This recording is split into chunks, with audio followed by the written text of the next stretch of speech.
আল্লাহ রাব্বুল আলামিন তোমাকে জান্নাতবাসী করিয়া দিবেন। ও দুনিয়ার মানুষ শোনো, আমি যদি আমল না করি তাহলে কখনো আমার সন্তান আমলওয়ালা হবে না। আমি যদি আমল না করি আমার সন্তান আমলওয়ালা হবে না। এজন্য মা বাবাদেরকে হাতে পায়ে ধরিয়া বলিয়া যাই, তুমি আজকে থেকে নামাজ পড়া শুরু করিয়া দাও। নবীর কলিজার মধ্যে আর তুমি কোর লাগাইও না, নবীজির অন্তরে আর তুমি কষ্ট দিও না। নবীজির শাফাআত ছাড়া কোন বান্দা জান্নাতে যাইতে পারবে না। ও দুনিয়ার মানুষ, একটা উদাহরণ দেই, যদি তুমি জান্নাতে যেতে চাও নবীজির সুপারিশ ছাড়া জান্নাতে যাইতে পারবে না। দুনিয়ার মধ্যে যদি এক ভাই অপর ভাইকে কষ্ট দেয়, ওই ভাই তোমার ভালো কাজে কোনদিন সহযোগিতা করবে না। ভাবে নবীজিকে যদি তুমি কষ্ট দাও, নবীজি তোমার জন্য শাফায়াত করবে না। এজন্য প্রিয় ভাইরা, ও যুবক, হাতে পাই ধরিয়া বলিয়া যায়, আজকের পর থেকে আর দাড়িতে তুমি কোর লাগাইবা না। দাড়ি তোমার এমন একটা জিনিস, এটা যদি তুমি রাখো মানুষে মনে করে আমাকে বুড়া বুড়া দেখা যায় না রে বান্দা। দাড়ি রাখিলে তোমার মুখের মধ্যে নূর পয়দা হয়, দাড়ি রাখিলে তোমার ত্বক কোমল থাকে, ভালো থাকে। যদি তুমি দাড়ি না রাখো কামাইয়া পেলো, তোমার দাড়ির গোড়ায় গোড়ায় কষ্ট হয়ে যায়, চামড়া কঠোর হয়ে যায়। যদি তুমি দাড়ি রাখো রে বান্দা, তাহলে তোমার গালের চামড়া নরম হয়, সুন্দর হয়, নূর সৃষ্টি হয়, নবীর সুন্নাত আদায় হয়, আল্লাহ রাসূল খুশি হন, আল্লাহ খুশি হয়ে যান, সমস্ত পৃথিবীবাসীও তোমার প্রতি খুশি হয়ে যায়। ও দুনিয়ার মানুষ, কথা আরেকটা বলিয়া যায়, 5 ওয়াক্ত নামাজ কোনদিন মিস করবা না বান্দা।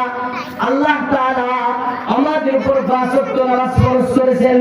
আল্লাহ রাব্বুল আলামিন বলেন, আকিমুস সালাত।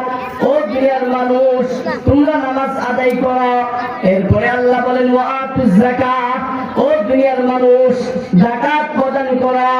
আল্লাহ রাব্বুল আলামিন বলেন, কুতিবা আলাইকুমুস সিয়াম কামা কুতিবা আলাল্লাযীনা মিন ক্বাবলিকুম লাআল্লাকুম তাত্তাকুন। ও দুনিয়ার মানুষ, আমি আল্লাহ রাব্বুল আলামিন তোমাদের উপর রোজা ফরজ করেছি যেমনভাবে তোমাদের পূর্ববর্তীদের উপর রোজা ফরজ করেছি। আল্লাহ রাব্বুল আলামিন বলেন, আল হাজ্জু আশহুরুম মা'লুমাত ফামান ফারাদা ফীহিন্নাল হাজ্জ ফালা রাফসা ওয়ালা ফুসুক। ও দুনিয়ার মানুষ, তোমার উপর হজ ফরজ করেছি।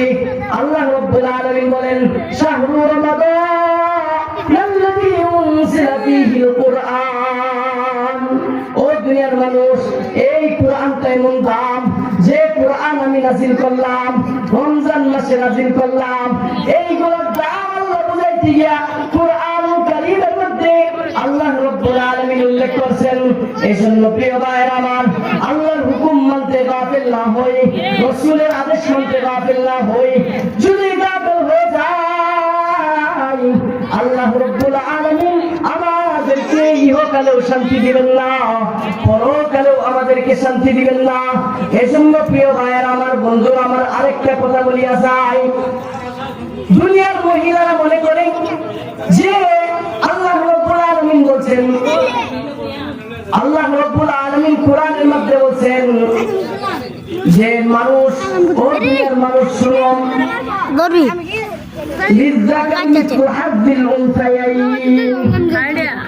পুরুষদেরকে 2 ভাগ দিলেন, মহিলাদেরকে 1 ভাগ দিলেন।